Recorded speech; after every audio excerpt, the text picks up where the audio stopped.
pollution control in general can be pretty intimidating. It's pretty complex. The regulations and what you have to meet when you throw it in, as well with, OSHA requirements, it can be pretty daunting. It's important to have somebody that actually understands those regulations, that they understand what's at stake, and that they're going to provide a product that really is going to do what they say it's going to do. We have exhaust fans, we have scrubber systems, we can provide people with consulting services, we can provide people with incineration systems, and we can provide people with combinations of all of that. And then from a higher level, we can thoughtfully integrate pieces and parts together to give people what they need by assessing their overall process.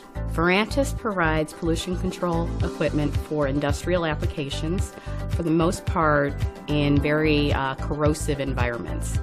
Most of our products are FRP, which is fiberglass reinforced plastic, and that's just a much better product to use when you have a corrosive airstream or a corrosive type of application. What we do better than anyone else is basically we're able to take an application and start to finish offer a complete package for whatever the customer's needs are. We can engineer, design, and replace an old existing system. There's times we also do retrofits. If they need one of our blowers in an existing system, we're able to design and engineer a retrofit for that as well. Problems happen in industry, so our ability to send field service techs out right away to either help them analyze what went wrong, we have those capabilities. We have the engineering in-house, we have technicians who have been working with our company for decades, so we're able to send very knowledgeable, valued service techs out to the customer to help them with those opportunities. You can visually look at our fans compared to other competitors and see the difference if you didn't know anything about a fan. I feel we're the best in the business. Some prefer the better things, some prefer the cheaper stuff, but if you want to last longer, I think you should go this route through Verantis.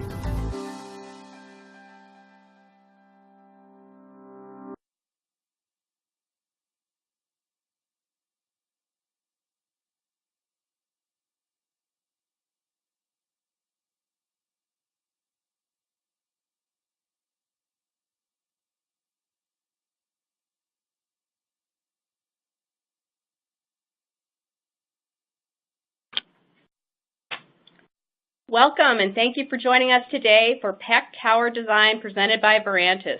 I'm Mary Rusnak, Director of Marketing for Verantis, and with me today are Brian Kunkel, Director of System Sales, and John Tokowitz, Senior Vice President of Technology. While we wait for everyone to join us, I'd like to go over some basic information about our webinar platform and the PDH certification that we're offering. Our presentation today is very detailed, so I'm going to go through this pretty quickly so we can get right to it. The webinar platform is completely interactive. All the windows can be minimized, maximized, or resized, so feel free to adjust as needed. A recorded version of this webinar will be available later on demand, and all the interactivity remains. On the top, actually the bottom left of your screen is the media player. If you lose your sound, you should check that first, so make sure that you actually have it open and not muted. There's also the Q&A on the left-hand side. This is where you're going to submit your questions. We're going to hold all of the questions until the end so we can keep the presentation moving, but if for some reason we do not get to your question during this presentation, we will contact you later, so don't worry. Please feel free to keep submitting them. The resource list that you see on the left, you can print and view at any point in time, whether now live or on demand. If you take a look, one of the summary guides there, the PEC Tower Design Summary, that's something that some of you will find useful who are taking the test later on. Slides of the presentation are also available. There's also a link there that talks about the PDH units that we offer. We're pleased to be able to offer this for 32 states right now, so if you have questions about your individual state, please take a look at this form. There's also a link to our Verantis EDU webpage. This is where you can actually look at archived versions of our webinar, as well as sign up for the 2 last ones that we have coming this year. So feel free to go and sign up for those as well. And finally, If you take a look at the bottom, there's a bunch of widgets.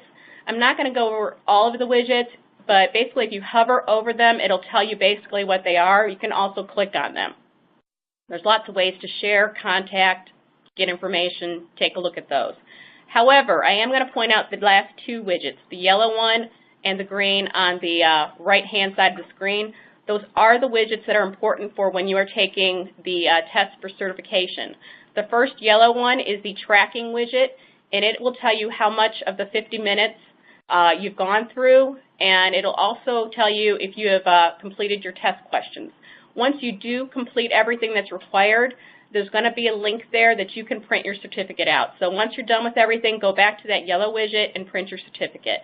The green widget on the end is the actual test for taking, getting the credits. So make sure that you don't forget about doing those at the end.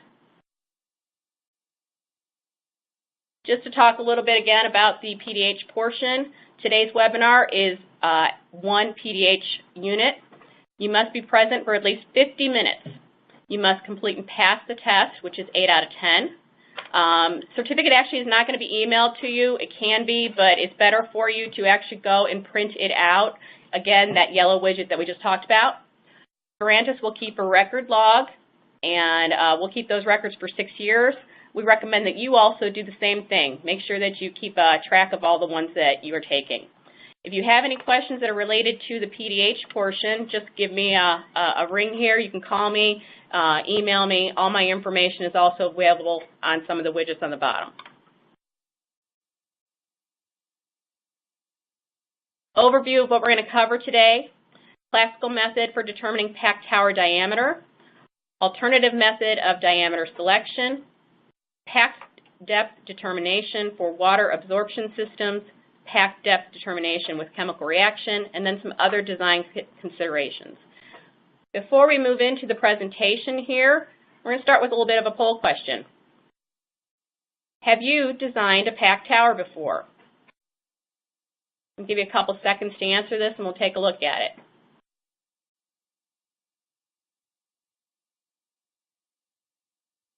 Couple more seconds, see what everyone says, and we'll take a look at the results.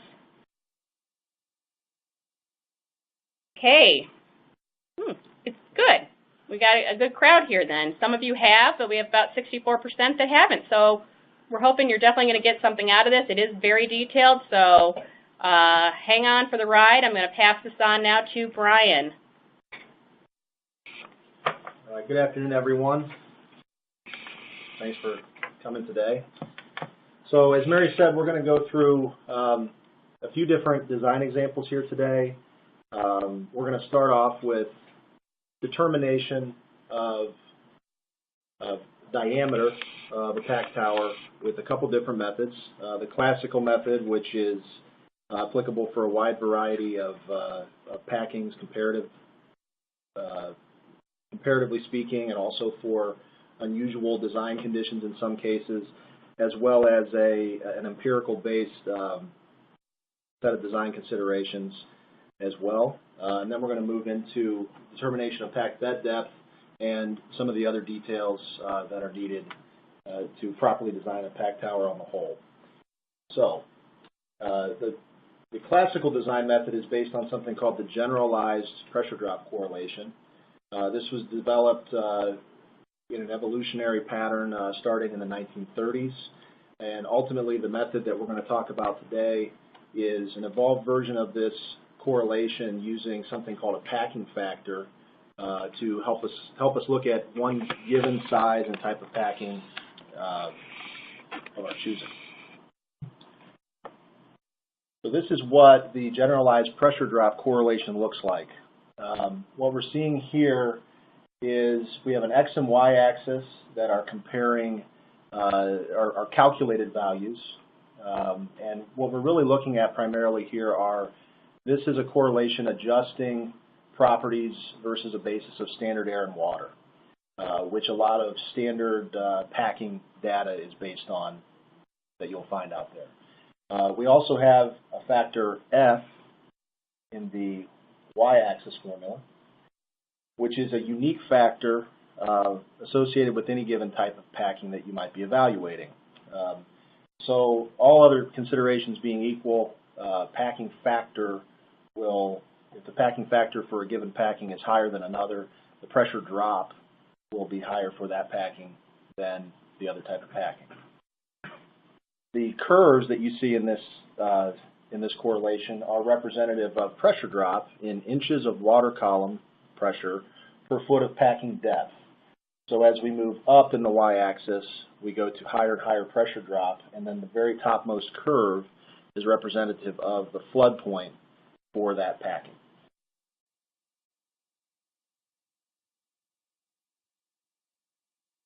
Before we get into our design example, just a quick table here to give an idea of some of the comparative packing factors for some old and traditional types of packing, as well as some more current, ranging all the way from 160 for something like quartz rock into, down toward 10 in this case for, this is all 2-inch nominal size packings, okay?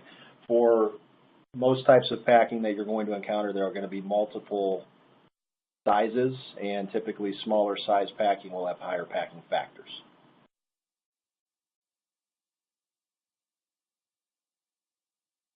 So we're going to move into a diameter calculation example.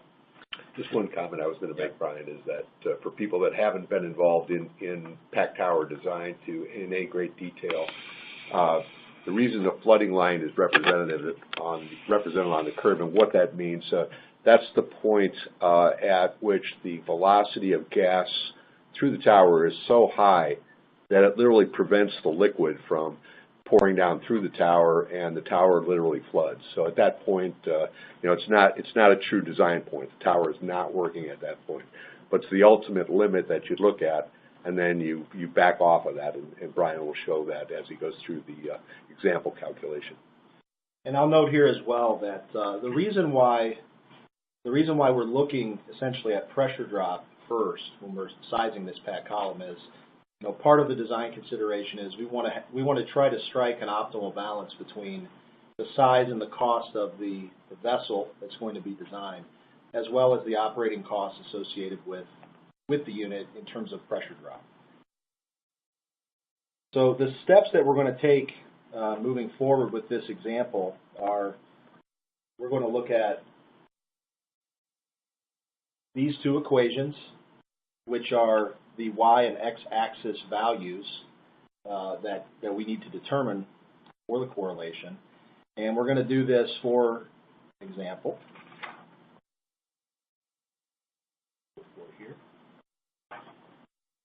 And what we're going to do with this data is we're going to go through a number of steps. So the first thing that we're going to do is we're going to determine the value of the x-axis for this system. We're then going to determine the value of the y-axis at the flooding point. We're then going to back off and go to a traditional percentage of flooding and look at what the gas flow per unit area would be at that point. And then we're going to calculate from there a projected diameter and assess the delta P. There's a few notes that I want to make about the data in the table for this example. We're going to evaluate here, packing type is 2-inch plastic pawl rings. We could do this with essentially any commercially available packing that you have packing factor data for. And I also wanted to note that the liquid rate that was selected here is, there's a note here that this is at 2 times equilibrium. And just to give everyone a rough idea of, so where did that come from? Basically, in an example like this, we must have excess liquid beyond the equilibrium value of liquid to absorb a given amount of, in this case, ammonia, in order to preserve a driving force for scrubbing. So ultimately, what you're looking at is a realistic, data set for a sample calculation. We'll move on from here. And the first thing that we're going to do is we're going to calculate the value of the x-axis. Now, the x-axis equation does include a ratio of the L to G rate. And these L to G rates, I know I moved past the slide that had all of the variable definitions a bit quickly, but you may have noticed that these L and G rates are per unit area. But the reason why we can compare them before we know the area or the column diameter is because we have a fraction here and we will cancel those terms out. So this enables us to start off calculating the x-axis value directly. And to do so, we're going to find the gas flow rate in pounds per hour and the liquid rate in pounds per hour. And since we defined the flows of these in the original table, we can do that in a straightforward fashion, as shown here. So 44,400 pounds per hour gas flow, 51,473 pounds per hour of liquid flow. These are flowing countercurrent to one another, with the liquid flowing down and the gas flowing up through the tower. And with those two values, along with the density of the gas and the density of the liquid, we can calculate our value for the x-axis, which in this case is 0.04.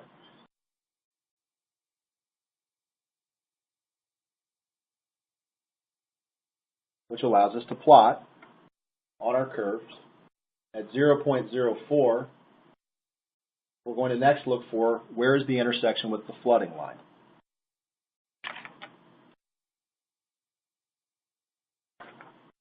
As you can see here, the intersection is at about a value of y equals 0.18 on the generalized correlation.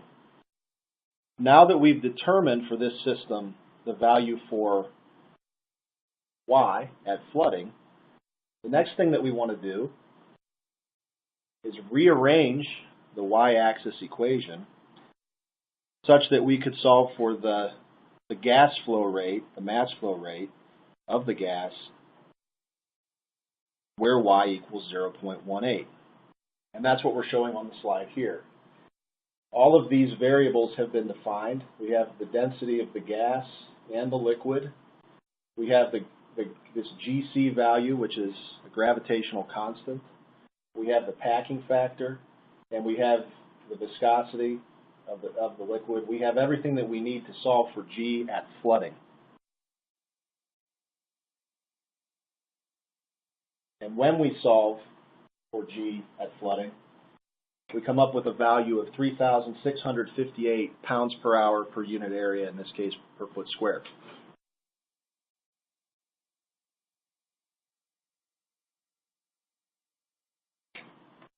Now traditionally, for this type of design, we would look at something in the range of 60% of flooding for the actual gas flow per unit area through the column, which will strike a balance between size of column and pressure drop, as well as deviation from the flooding zone.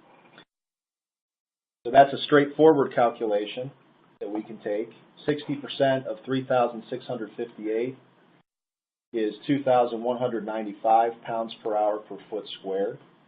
And by taking that value and knowing the mass flow that we actually have coming into the system, we calculate, in this case, that all of these parameters coincide in a tower that is approximately 5.08 feet in diameter. Okay? Now that's a pretty odd diameter, and what we're going to do next is we're going to actually consider this at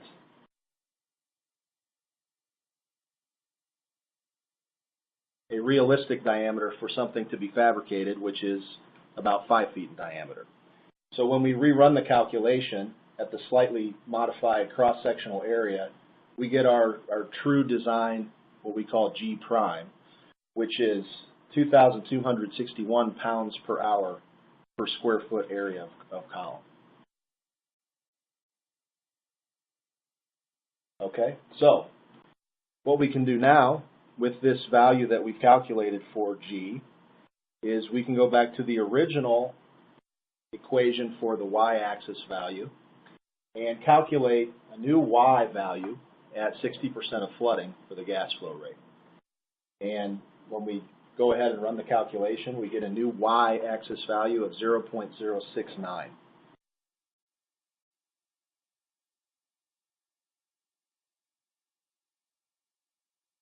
right here. Now, what we can see from where that intersect comes into play is that lies just about 50% of the way between the line representing 0.5 inches water column per foot of packing pressure drop and 1.0 inches of water column pressure drop per foot of packing.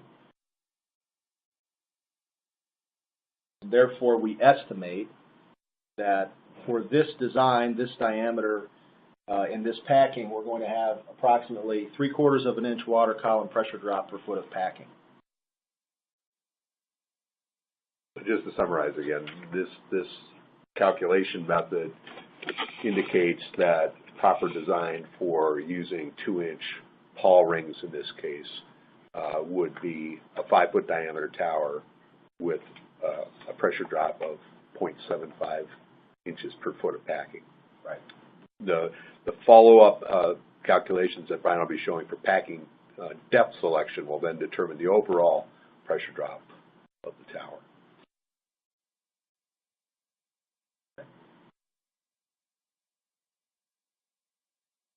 Okay, so that's what we've just done is the classical method using 2-inch pawl rings. Now we're going to look at a second method, an empirical-based method. And in this case, we're going to do the same design example, but we're going to use number 2K Tellurette packing. Okay.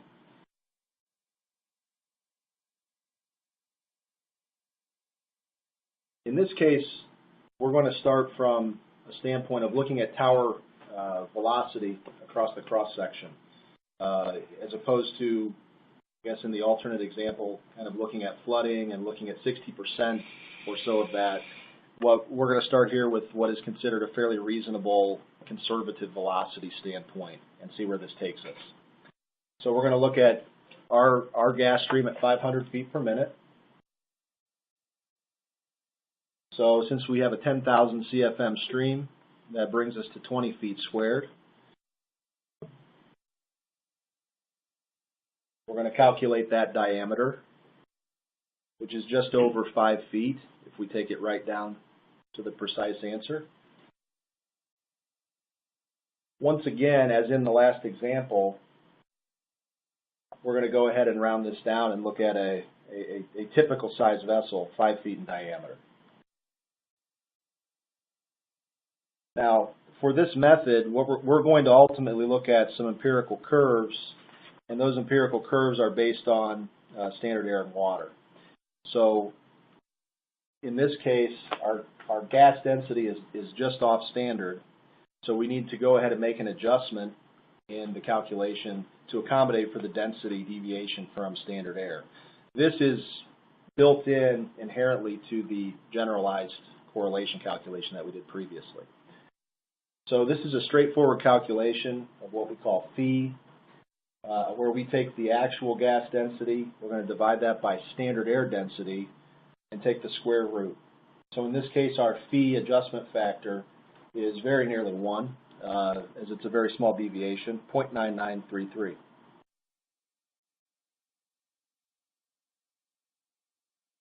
And now we can calculate this example's G prime, because we have the gas flow rate in terms of pounds per hour. We have our selected cross-sectional area based on a 5-foot diameter column. And we also have to divide by our density correction factor phi.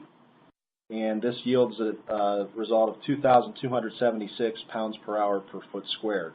This is going to be one of the two axes, or one axis that we have to look at for finding our ultimate result of pressure drop across the column, across the packing, excuse me. The other piece that we need is we need to determine what our liquid mass flow rate is through the column. And this is, again, a straightforward calculation, given that we are already setting up front the liquid flow rate in gallons per minute, converting this to pounds per hour, and then dividing by the cross-sectional area of the tower gives us an L prime rate of about 2,621. And with those two calculated values, now we can look at our empirical data curve for pressure drop. So what you're looking at here is the G prime calculation is on the x-axis, and the pressure drop is on the y-axis, and the curves in between those axes are actually at various different L prime rates. Okay. So in this case, we have our G, and we can plot that line. And our L actually lies somewhat in between a couple of the pre-populated curves. We can interpolate and come up with that value. And that allows us to estimate the pressure drop in this case, in this design example, with this type of packing at just under 0.24 inches water column per foot of depth.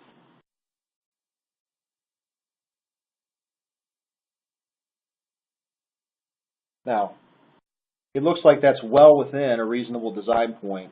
So what we can now do is we can say, okay, well, if a 5-foot diameter column clearly looks acceptable from a pressure drop standpoint, perhaps we can optimize the size a bit. And so if we reduce the column diameter and rerun our calculations, we can come up with new G prime and L prime values. Of course, they're increased because now our cross-sectional area has decreased. And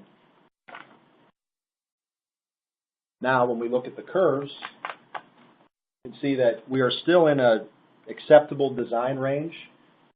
Although our delta P has increased by about 50% over the prior calculation.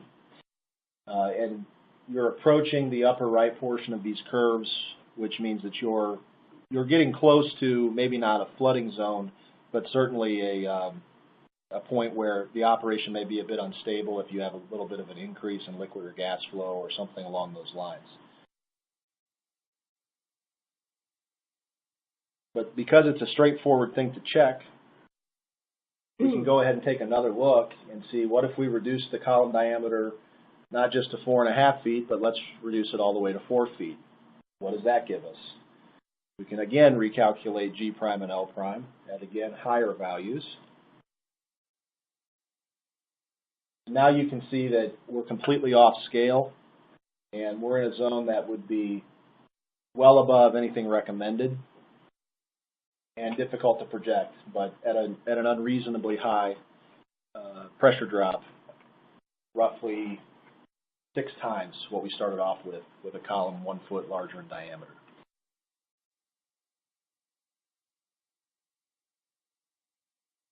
So we'll summarize now. This gives us, well, I should summarize. So in that design example, what we would have come up with is a 4.5 foot diameter packed tower using the Tellerette packing, number 2K Tellerette packing that was the basis of the example, and we'd estimate a pressure drop of approximately 0.37 inches water column per foot depth.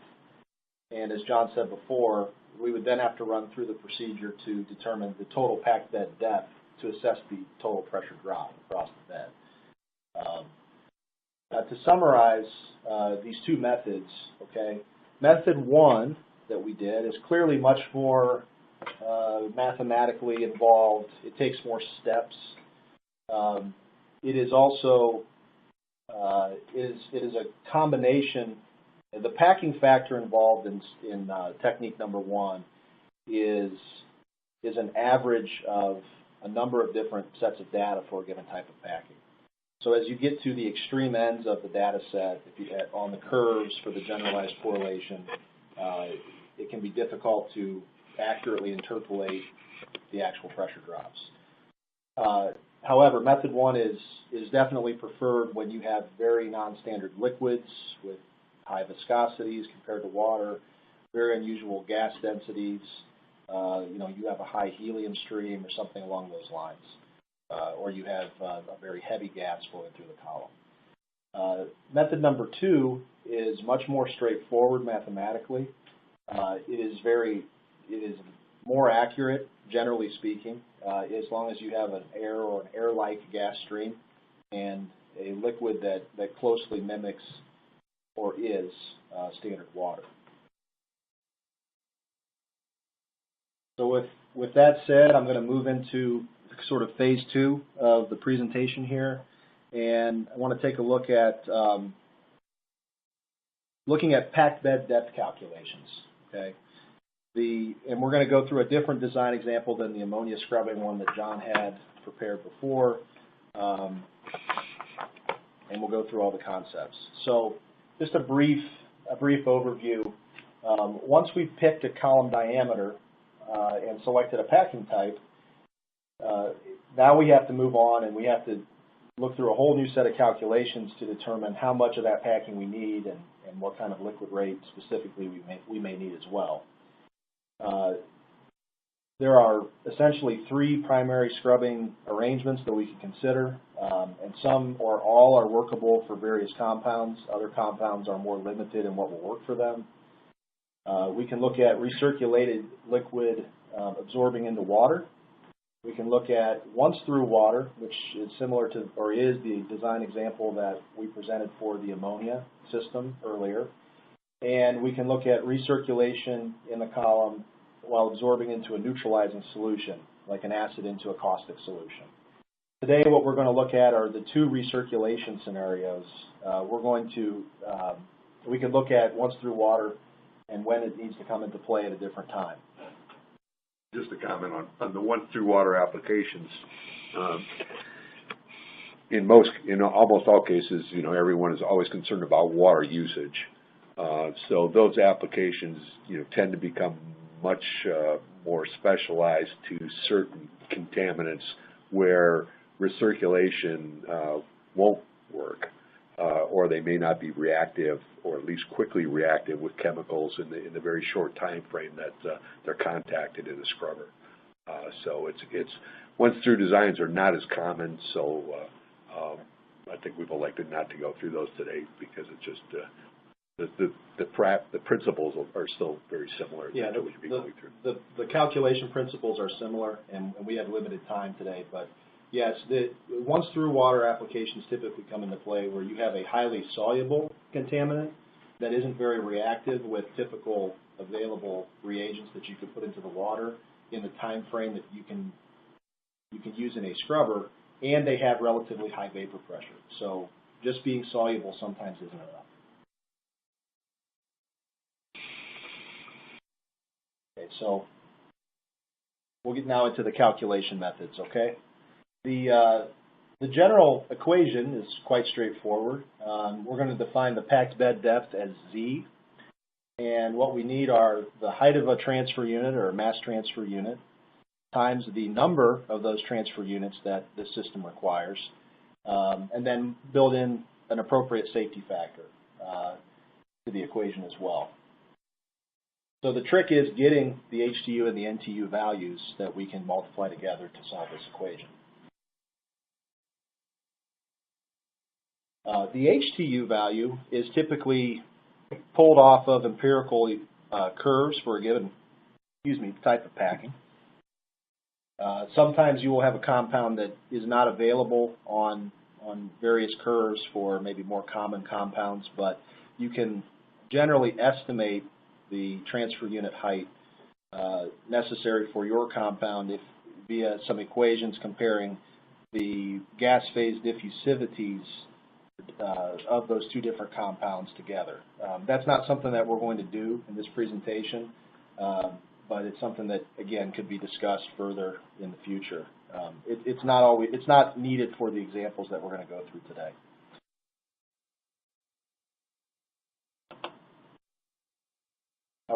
The number of transfer units is a calculation. So in order to calculate the number of transfer units, there are a number of things that we need to determine. Some of these, they're all straightforward calculations. There's just a bit of work involved to getting there. So what we need here are the inlet gas contaminant mole fraction concentration. We need the outlet contaminant mole fraction, which is typically a known commodity because you obviously have some target efficiency in mind when you start to design a scrubber. We need the equilibrium line slope, the vapor liquid equilibrium, that is, between water and the contaminant compound. We need liquid phase mole fraction. So if we're building a concentration of some kind in the system, we need to know what that is. And we need the gas and liquid molar bulk flow through the column. Here I think we've got one little, oh, hang on, I'm going to back up here. I want to make sure I explain that further. One thing I wanted to address is that if you look at the equation for NTU on the left, what you'll see is that the inlet and the outlet concentration of your contaminant, there's a proportional factor there, okay? So if you have a system that's designed for 99% removal, you're going to need the same number of calculated transfer units whether you have 1,000 ppm or you have 10,000 ppm of that contaminant coming in, because the ratioing is going to be the same. Sometimes I know that that's, you know, it's a little counterintuitive, but the mathematics will dictate that as long as we're talking about proportional factors, that NTU is not going to be affected.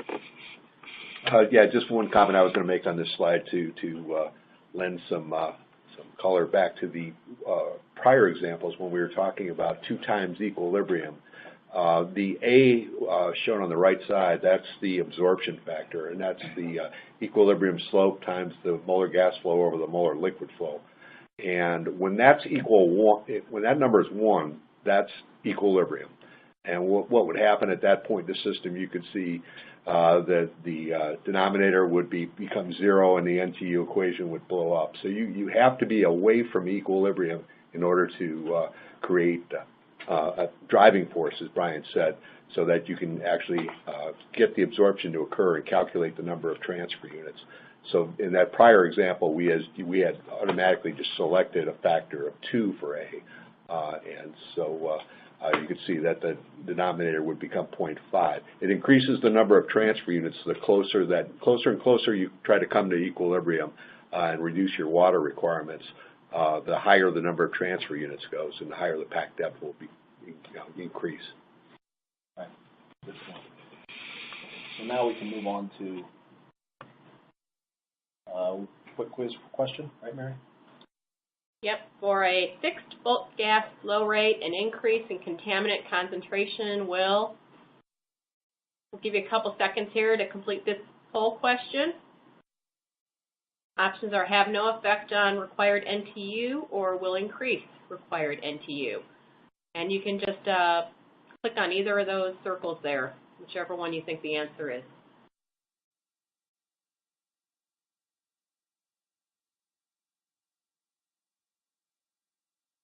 Just give you a couple more seconds. We'll take a look and see.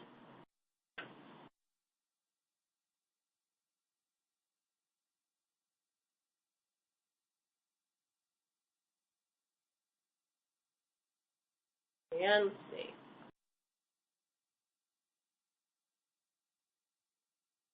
Yeah, and actually, what going back, I guess, to the formula we were just looking at, increasing or changing the inlet concentration doesn't affect the NTU, as long as what we're talking about is a given percentage reduction in concentration. Okay, so if the definition is we want to reduce concentration by 99%, it doesn't matter what the inlet concentration is, the NTU will be the same in each case. If, on the other hand, if it's being defined by you're not allowed to have you have a threshold value for mass flow on the outlet of the scrubber or something like that, then yes, inlet concentration would increase as it increases, it would increase the number of transfer units required. Right. So technically, both yes and no are correct answers depending on what the requirement is. Okay, so as we go, we have a new design example here with a little bit different sets of data from what we had before. So what we have here, we've got a 25,000 CFM inlet gas stream with defined humidity, temperature, and ambient pressure. We're going to scrub HCl. Inlet concentration in the feed gas is just over 1,000 parts per million by volume. The design requirements here are we want to remove 99% of the inlet HCl, and we're going to make 6% product concentration in the water coming off of the scrubber. We're going to run this calculation with 3K tellerettes as the packing, and liquid rate of 231 gallons per minute, and a tower diameter of 7 feet. And we're not showing all the derivation of how we got the tower diameter, et cetera, here. We would have used similar methodology to method 2 that was described earlier to get these values.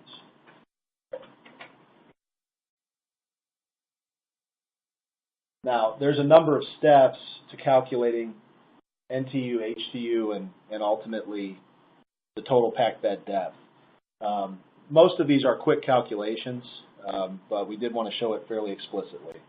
So we're going to go, first we're going to basically define the inlet gas conditions completely. Then we're going to determine the total inlet mass and molar loading of HCl.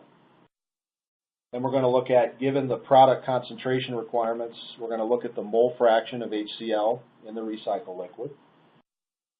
We're going to determine the saturated gas conditions, and the saturated gas conditions are important because that's truly the temperature and volume flow conditions that are going to exist within the scrubber, as well as, in this example, would also be the temperature of the liquid that's flowing through the scrubber. We're going to take a look at and determine the equilibrium line slope for HCl and water at the operating conditions. And we're going to determine the molar liquid flow through the column. And then, after we do all that, we'll be able to calculate NTU. And then we'll take a look at some curves for our HTU values and figure out how much packing this scrubber design needs. So the inlet gas, the main thing that we need to determine here so that we can figure out how much HCl we have coming into the system is we need to figure out what's our total inlet gas flow rate. And all we need to apply here is the ideal gas law. And in doing so, we can determine that the inlet gas is just under 3,400 pound moles per hour of total flow. Next step, or continuation of that step, is we're going to break this down and determine how much water vapor and dry air are present. We were given that we've got 0.0379 pounds of water vapor per pound of dry air in the design basis for this example. That allows us to fully define the inlet and the inlet air and water vapor mass and molar flow rates. And that's really mainly important here so that we can determine the saturated temperature using psychrometrics.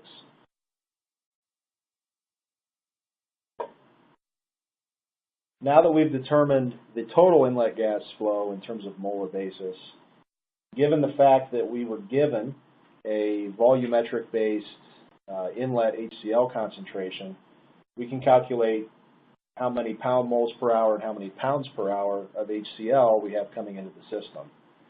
We can do that because since this is being treated as an ideal gas, a volumetric proportion is directly equal to a molar proportion in the gas stream. So in this case, we've got about 3.4 pound moles per hour of HCl coming into the system, and that's just under 125 pounds per hour of HCl based on HCl's molecular weight.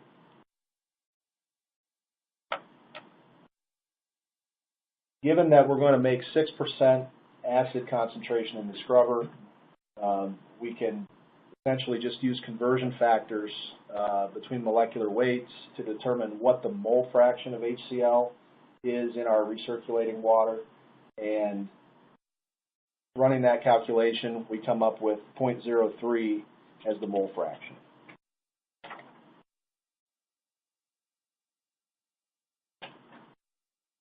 And we're almost halfway home. So we've got, the next step is let's determine the saturated gas conditions. As I mentioned before, this is very important, and that we do this as opposed to trying to use the feed gas conditions, because they can be quite different, and that can have a major impact on things like the Henry's law, or excuse me, the equilibrium line slope for the compound. We did this offline, but basically using just psychrometric tables or calculators, you could run this calculation. And for our example, we've got a volume flow of 23,504 ACFM at 104 degrees Fahrenheit and a gas density of 0.0685 pounds per actual cubic foot of air.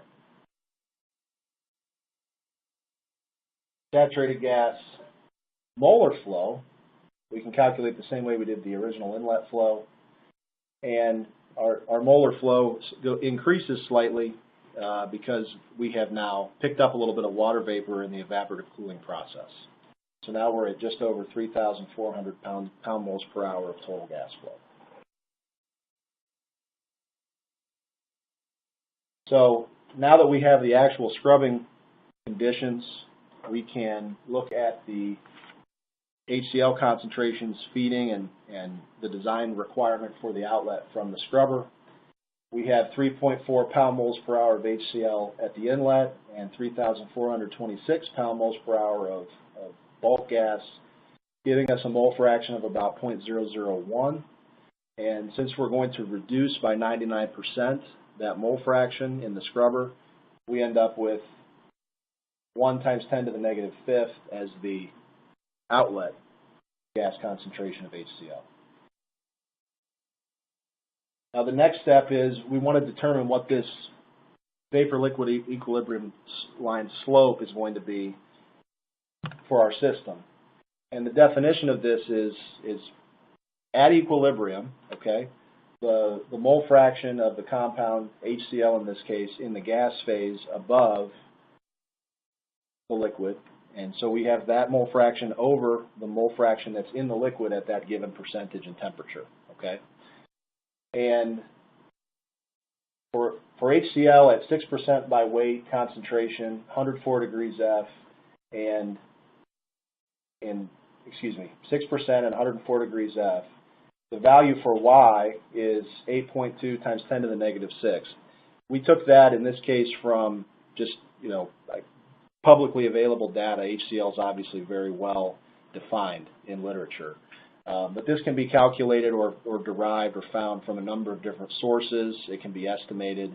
There's a whole bunch of different ways that you can determine or find this value for your compound of interest. Yeah, I think this information is out of Perry's Chemical Engineering Handbook, and it has a similar information for a variety of different equilibriums.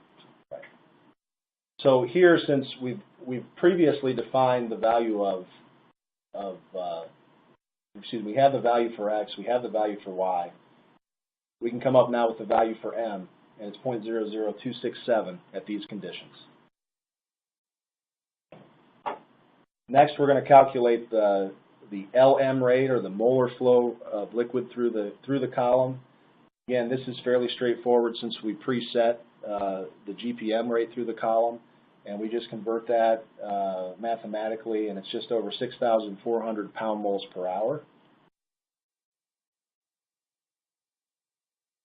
And now that we've done all these steps, we have defined all of the missing variables from our equation for NTU.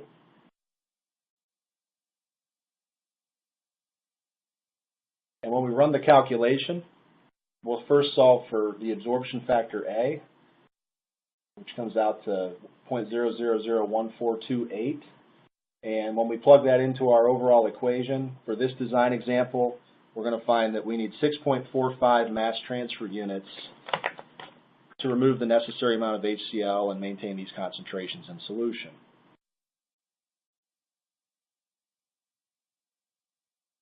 So now that we have the number of transfer units, all we need to do is determine the height of those transfer units, and we can get ourselves to the point where we can finally size our packed bed depth.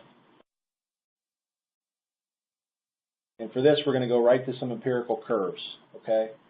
So what we have here is a curve with the gas flow rate on the bottom, or excuse me, on the x-axis.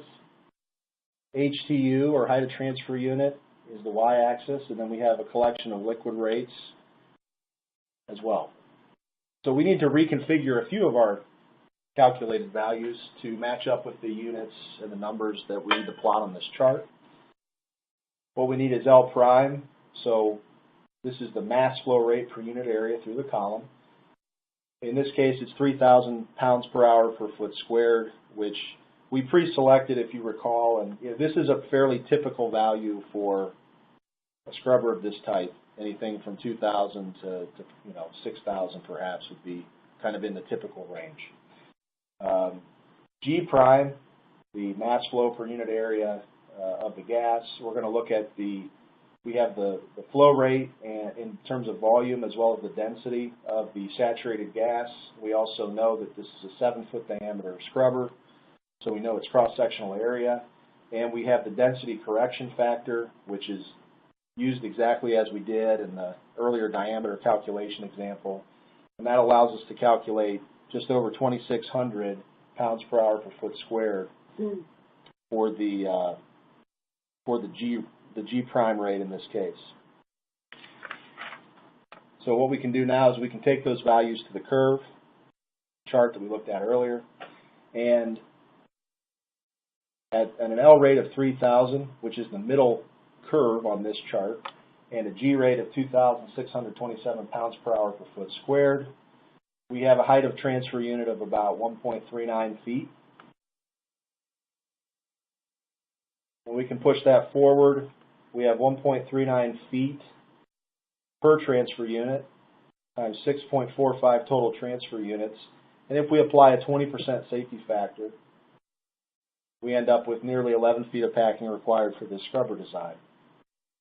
So what we now would end up with is a pack column 7 feet in diameter with 10.76 feet of packing, which we typically would round up to 11 feet just to keep things somewhat consistent.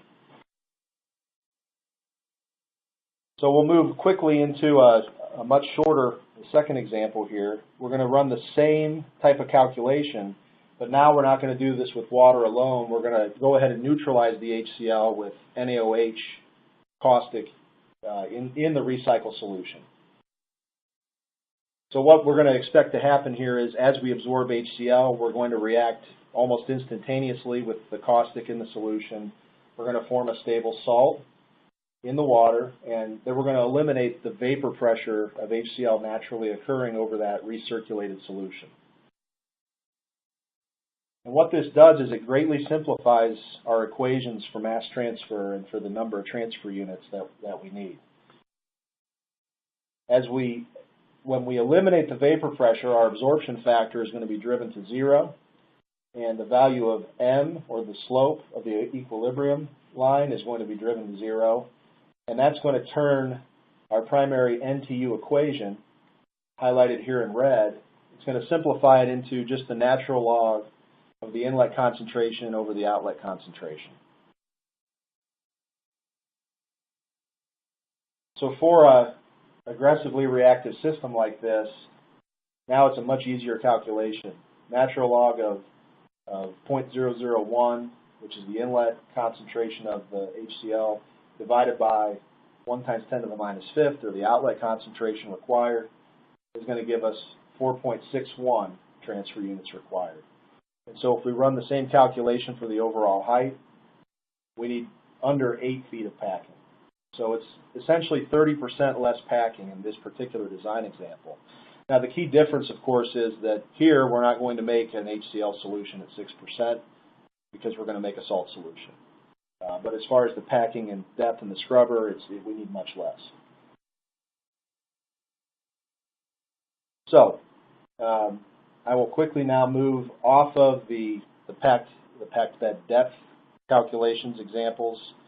So far we've looked at how to look at the diameter sizing and also the packed bed depth. But there are a few other significant design concerns that we shouldn't leave out if we're going to talk about the overall method to designing a pack column properly. So one thing to look at is liquid distribution. We're going to want good, evenly distributed liquid across the cross-section, so we don't have a lot of our liquid going down the walls or going in a certain channel and creating areas or zones in the packing where liquid distribution is poor and absorption is poor. There are, and I know we've covered this in more detail in some prior presentations, but 2 primary types of packings that we're going to consider are extended surface types and filamentous types. Extended surface packings tend to naturally distribute the liquid because they're designed to distribute the liquid across the packing surface in a thin sheet, and they do that as it cascades through the column. Filamentous packings are designed to break the liquid up into very fine droplets, and the liquid does not tend to redistribute naturally within the packing itself. So the type of distribution is a little bit more critical when you look at filamentous packings. So one way to distribute the liquid is going to be just through a simple spray nozzle type design. Advantages of this design over others are it has a very uniform distribution. It has minimal fouling concerns, and there's not a huge cost in terms of putting it in the first place or maintaining it if any maintenance is required later on. It's a pretty simple device and easy to replace if necessary. Primary disadvantage is that if you should have any need or desire to significantly change the liquid flow, this is not going to be very amenable to it because the pressure, you need a fairly fixed pressure flow relationship through this device, and as you drop the flow, pressure reduces and the pattern might fall off and distribution is going to fall off and become poor. One of the key considerations with this type of design is you want to make sure that the top of your packing bed and the intersection of the liquid with the wall of the scrubber are pretty well matched so that you don't end up with a whole bunch of the liquid hitting the wall too high and just draining down the outer perimeter of the scrubber. Or the packing is too tall, pattern hits the packing too soon, and you don't get distribution to the edges. And I'm going to interrupt you for just a second. As you can tell, we have just a few more slides here that are left, but we are going a little long. And just in case some of you can't stay for the rest of it, just to remind you that this presentation will be available on demand here later on this afternoon. If you need to go, you can always come back as well. You can take the test then as well. You don't have to do it right here now live. The test portion of the PDH is available, so you can go over there and take the test now if you need to. Just don't forget to go on over to the widget next to it and print out your certificate. But we're going to stay on here and finish up the presentation and open up the floor for a couple questions. So hopefully you can stay with us. If not, don't forget about the other options. So this is just a quick graphic of, so too much liquid on the walls means that you're losing a lot of the flow that you want to have actively scrubbing your material out of the gas stream. And if you have the spray nozzles improperly intersecting, you're going to have dry spots, and you may have issues with predictable performance or lower performance than what you may have planned for.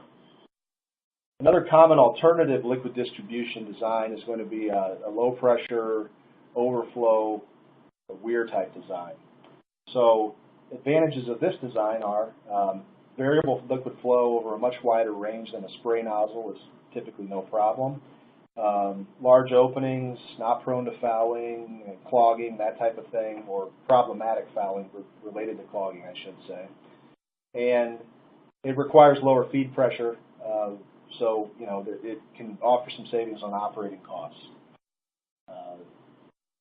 Some disadvantages are if you use this with a filamentous type of packing, you're going to need some kind of redistributor below it to properly distribute so that you get adequate, complete cross-sectional coverage of that packing. And this is going to tend to be a little bit more expensive to put in and then to potentially to maintain and replace later on. The last topic that we wanted to cover here today, and it's a very important one as well, is entrainment separation. Every pack tower should have some means of removing any overspray droplets being carried out of the scrubber by the gas stream before we get completely out of the scrubber. The last thing that we want to do is do a great job scrubbing out our HCl or whatever else and then have a few droplets fly out with the gas stream that recontaminate and end up causing problems with permit compliance and so on and so forth. The type of the separator needs to be looked after, and also the gas outlet design. And we're not going to get into the detail of the gas outlet design today, but it's important ultimately to have good, even, appropriate velocity and distribution of the gas across any mist eliminator that you put in. And the two primary types that we'll briefly address here are chevron blade assemblies and mesh pads. So a chevron blade assembly is a very open device. Advantages include it's got really low pressure drop, very effective for droplets above, let's say, 25 microns, which is going to cover the vast majority of droplets that are, created by your spray header or your liquid distributor in general. Flexible with velocities of operation, and just like with mesh pads, in fact, available in many materials depending on what you need. But they're going to tend to be limited on the top end. If you need or want to have high efficiency for, let's say, 5, 10, or even 2 micron droplets, then a chevron is going to tend to not be effective enough for those applications. But just to give everyone a relative comparison, typical low-pressure spray nozzles, if that's the type of distribution system that you use, have a mean droplet size in the 1,000 to 1,500 micron range, so orders of magnitude above the levels of effectiveness of a chevron. So. And another very commonly employed trim that separates your 4-pack column would be a mesh pad assembly.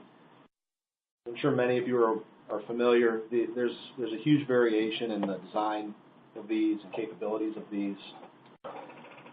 They're higher pressure drop than a chevron, and in some cases significantly higher, but they can also remove to lower, much lower diameter droplets if that's a concern for whatever reason. They are more vulnerable to fouling. So depending on, if there are insoluble solids that might be present, or there's, salt-laden solution that you think, as this gets into the mesh pad, and if it dries over and over, it may create some kind of a problem, then there can be a disadvantage there. Although wash systems can be, of course, integrated into your tower design as well. So the pressure drop is higher, but the effectiveness to smaller droplet sizes is going to be higher as well with a mesh pad. Okay, we've hit some questions here.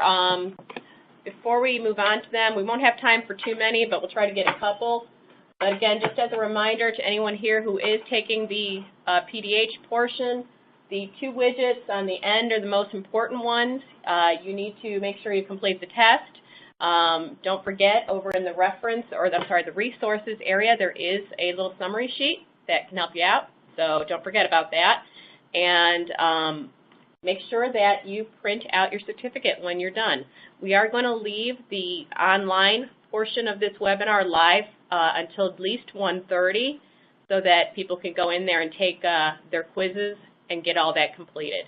So I'm going to open the floor to just a couple questions here, and then we're going to sign off. But I want to thank everybody for joining us here, and we appreciate you sticking around. And if you have any comments, suggestions, or feedback, we always love to hear it. And let's see. First question.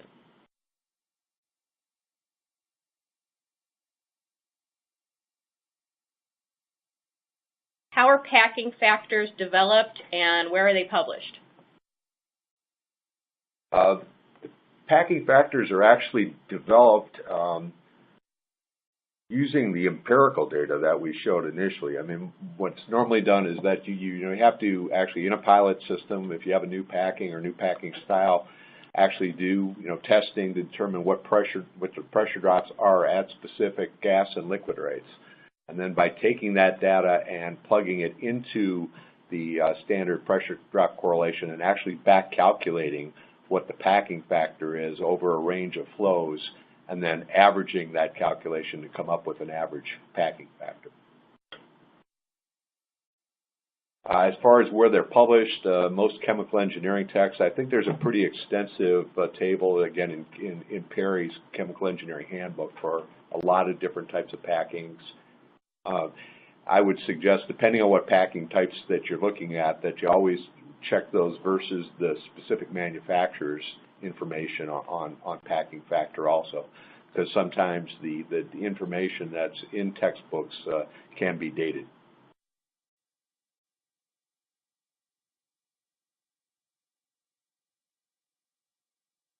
I have a feeling this might be a webinar topic on its own, but how do the calculations change for cross-flow scrubbers? The calculations as far as pressure drop, definitely you're not going to be able to use generalized pressure drop correlation for a cross-flow scrubber because you're talking about perpendicular flow between the gas and the liquid. And so for those particular cases, you should really look at empirical curves to determine pressure drop. Okay, and one more question here, and if we did not get to your question, don't worry, we will get back to you offline. But let's just do one last one here.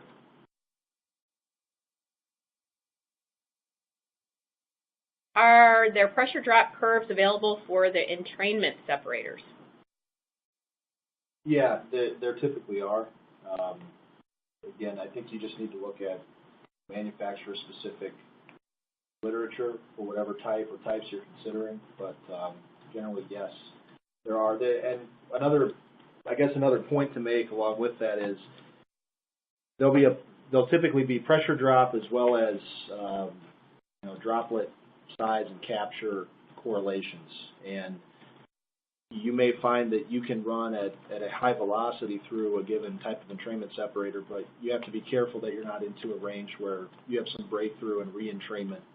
At high enough velocity, you can capture and then re-entrain. So, but in short, the manufacturer standard literature should have those correlations for you.